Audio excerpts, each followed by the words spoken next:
उल्टा सीधा लिख रहे हैं तो मुझसे रहा नहीं गया। शायद अल्लाह पाक ने उनको इसीलिए बेटियों से महरूम रखा, और यहाँ तक कि उन्हें पोती भी नहीं दी कि दूसरे की बेटियों का दर्द नहीं जानते। इतना उल्टा सीधा बोल रहे हैं कि मैं बोल के बता भी नहीं सकती आपको क्या क्या बोल रहे हैं। चौधरी जुबैर बैठ के 3-4 आईडी बना के चला रहा है और मेरी बच्चों के लिए उल्टा सीधा लिख रहा है, जबकि आप जानते हो मेरी बेटी कैसी है। आने वाली 4 तारीख को आप अगर काम को वोट देना चाहते हैं तो काम को वोट दीजिए, और बदतमीजी को वोट देना चाहते हैं तो बदतमीजी को वोट दीजिए, आपकी मर्जी है। अल्लाह हाफिज।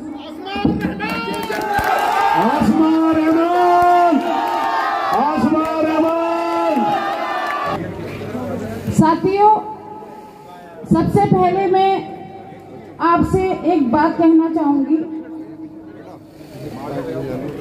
जैसे हमारे बड़े भाई 21 साल तक आपको बेवकूफ बनाते रहे, आप बार बार उनके पास जाते रहे और कहते रहे हमारी गलियां बनवा दो, और वो बोलते रहे मेरे पास बजट नहीं है, मेरे पास बजट नहीं है, मेरे पास बजट नहीं है।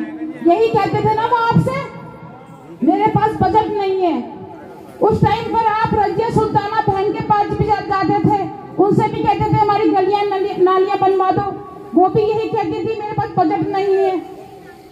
21 साल तक उन्होंने आपको बेवकूफ बनाया और आपके जज्बातों से खेला, फिर उनके आगे साहबजादे 1 साल तक वो आपसे खेलते रहे, मन से वादे किए कि मैं रजिस्टर आपकी गलियों में रख दूंगा, आप हाजिरी लगाना। आप लोग भी खुश हो गए, अब तो कर्मचारी हमारे अंडर में आ गए, हम हाजिरी लगवाएंगे, जैसा मर्जी काम करवाएंगे।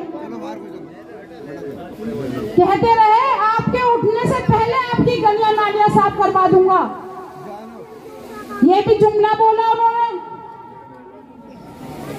और बहुत सारे जुमले बोले। मैं क्या कहूँ, टाइम बहुत कम है। सोने पे सुहागा, अब उनकी बहू आ गई, वो उनसे भी ज्यादा जुमलेबाज निकली। मैं बताती हूँ उनका जुमला। आज मैंने उनकी वॉइस सुनी और मैंने उनकी वीडियो देखी। वो कह रही है मेरे ससुर ने इंजीनियर कॉलेज बनवाया था, झूठ बोल रहे हैं सारे, मेरे ससुर ने कुछ नहीं करवाया। कह रही नहीं आई कि मेरे ससुर ने इंजीनियर कॉलेज बनवाया। मैं उसे पूछना चाहती हूँ, तुम 1 नंबर की झूठी हो, तुम झूठ बोलती हो। वो इंजीनियर कॉलेज प्राइवेट है, अगर तुम सरकारी बनवा देती तो आज हजारों बच्चे हमारे सिलमपुर विधानसभा के इंजीनियर होते। प्राइवेट कॉलेज में लगते हैं वो 15 लाख 20 लाख रुपए डोनेशन के, कहां से तुम्हारे ससुर ने बनवा दिया? तुम्हारे ससुर की सरकार थी उस टाइम, एमपी भी तुम्हारे थे, प्रधानमंत्री भी तुम्हारा था, एमएलए भी तुम्हारे थे, पार्षद भी तुम्हारे थे। अगर तुम्हारे ससुर चाहते बच्चों का मुस्तकबिल बनाना तो थोड़े से पैसे पास करवा लेते, उस जगह पर सरकारी कॉलेज बन जाता। आज हमारे हजारों बच्चे सिलमपुर विधानसभा के इंजीनियर होते। 1 रुपए गज जगह बेच दी वो, 1 रुपए गज। अब सोचो कागजों में 1 रुपए गज है तो वैसे कितनी बेची होगी?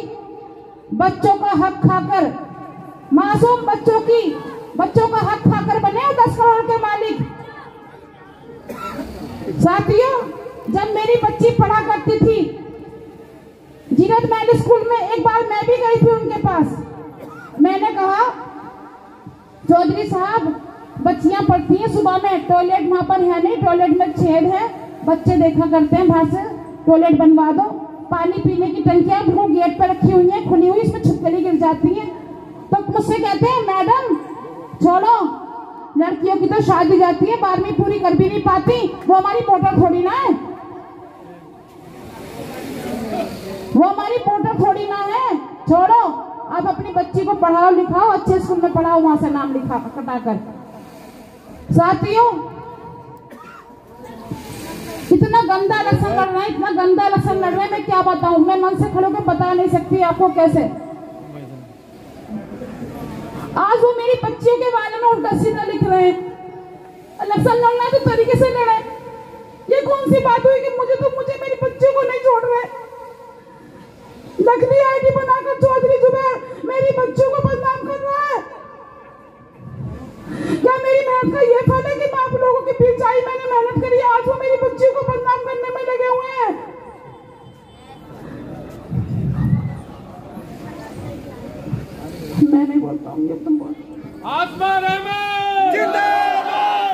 भाइयों, बात यह है कि हमें काम को वोट देना चाहिए। ये लफाजी बातें, ये बहकावे की बातें इलाके को बहुत पीछे ले जाएंगी, हमेशा ले गई हैं। हम 22 साल पहले भी भुगत चुके हैं और अब पीछे रहे हैं। आज अगर शायद वो कोशिश होती तो ये इलाका कहीं के कहीं हो सकता था। और आसमा रहमान किसी शख्सियत की मोहताज नहीं है, उन्होंने आपके बीच काम करके दिखाया है पिछले 5 साल, और ये हमारा हक भी बनता है कि जो इंसान हमारा काम करता है हम उसकी मजदूरी भी दें। अब वक्त है कि जो काम इन्होंने हमारे बीच रह के 5 साल किया है हम उसकी मजदूरी ने वापस लौटा दें। और ये इतनी मेहनत करती है, हम खुद मतलब अफसोस करते हैं शायद जिंदगी में हम इतनी मेहनत नहीं कर सकते जितनी ये मेहनत करती है। पूरा घर देखती हैं, साथियों को देखती हैं, सबके मोहल्ले की, इलाके की सारी फिक्र रहती है इन्हें। इनकी एक बेटी MBBS डॉक्टर हो चुकी है और अब MD कर रही है अल्हम्दुलिल्लाह। तो 4 तारीख को आपको वोट देकर आसमा रहमान को कामयाब बना। चाचा नीचे बैठ जाओ। 1 मिनट माफी चाहूंगी मैं इफ्तिखार भाई। आसमा, हौसला हिम्मत रखो। कहते हैं ना, कौवों के कोसे से ढोर नहीं मरा करते। मैं आप लोगों से एक बात कहना चाहूंगी, हम सब बहन बेटियों वाले हैं। हम इस मंच पे खड़े हैं, आसमा इस मंच पे खड़ी है, इलाके की बेहतरी के लिए खड़ी है। आप भी अपने कैंडिडेट को लेकर आए हैं, मंच पे खड़ा कीजिए, इतनी हिम्मत पैदा कीजिए अपने अंदर। अगर आपको सीट चाहिए, जिसके लिए चाहिए, उसको मंच पे खड़ा करके बुलवाइए 4 लोगों के सामने। सोशल मीडिया पे वाहियात वीडियोस डाल के आप लोग ये सोच रहे हैं कि आप हमदर्दी बटोलेंगे। लानत है आप लोगों के ऊपर कि आप इतनी घटिया राजनीति पे कर आए हैं।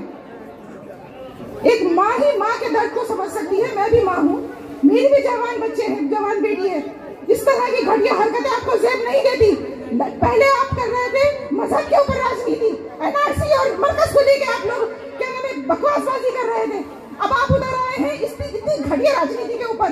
लानत है आपके ऊपर, शर्म कीजिए। आपके पास मुद्दों की लड़ाई नहीं है। 21 साल आपने झक मराई के इलाके के अंदर, क्या करा था आपने?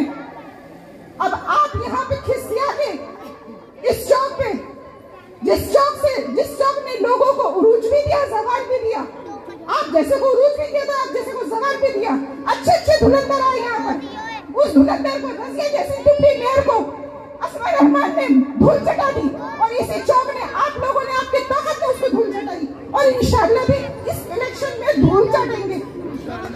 बस आसमा के आंसू की वजह से मैं इतना बोली हूँ। माफ कीजिएगा अगर किसी को कुछ बुरा लगा हो, लेकिन मैं हकीकत से बिल्कुल मुंह नहीं चढ़ाऊंगी, बोलूंगी, और आप लोग भी समझेंगे इस हकीकत को। शुक्रिया।